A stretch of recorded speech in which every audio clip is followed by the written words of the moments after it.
Good morning everyone. Okay, after the storm,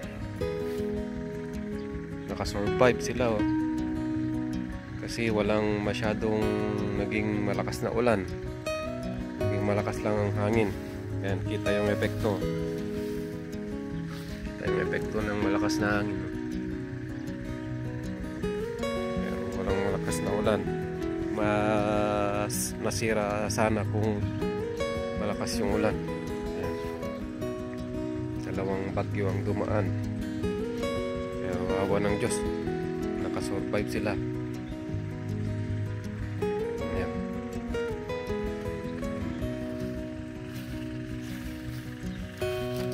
Cauliflowers.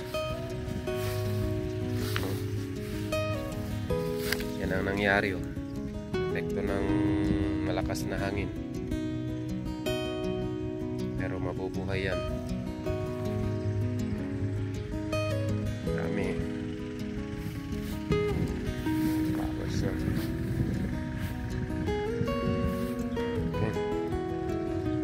Ito na.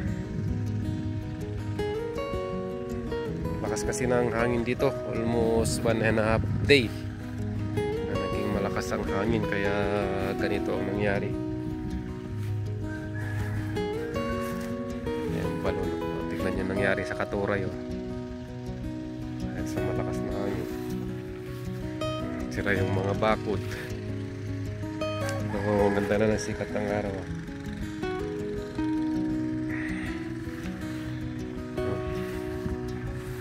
Ayan, nasira pati yung tambayan namin. Yung ginawa kong lilim na, wala, sira. Ayan.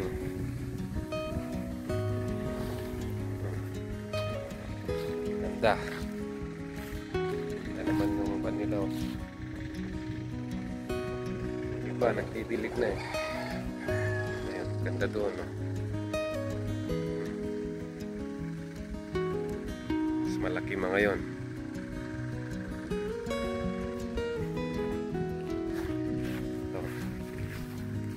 Ito, halos bagong tanim ng bumagyo. Ayan. Ayan ang naging epekto. Lubot yung mga kanya, dahon dahil sa tinding hangin. Yung iba hindi pa nakatanim. Ayan. Puro nangingitim na ang mga dahon ng mga puno so sobrang lakas ng hangin. Pati yung pipino ko dito nasira na rin. May bunga na nga pero nasira. Yan. Ito yung kawayan, matibay talaga ang kawayan, hindi basta-basta tumutumba. Nya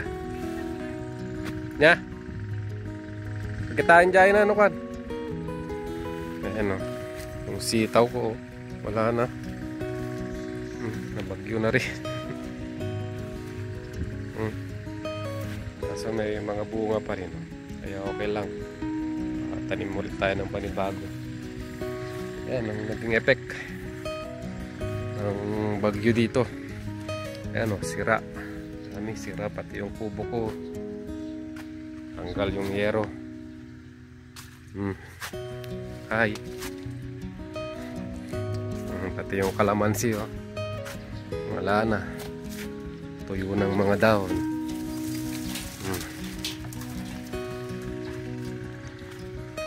Ayan. Nya sila nagsiraan yung mga bakod.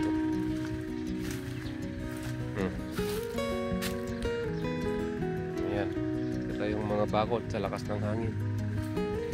Ito binagyo. Binagyo. Ang tindi rin ang naging epekto ng malakas na hangin.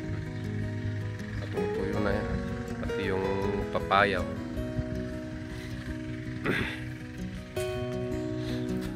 Ayan. Pero salamat kasi nabuhay sila. Okay, thank you so much for watching.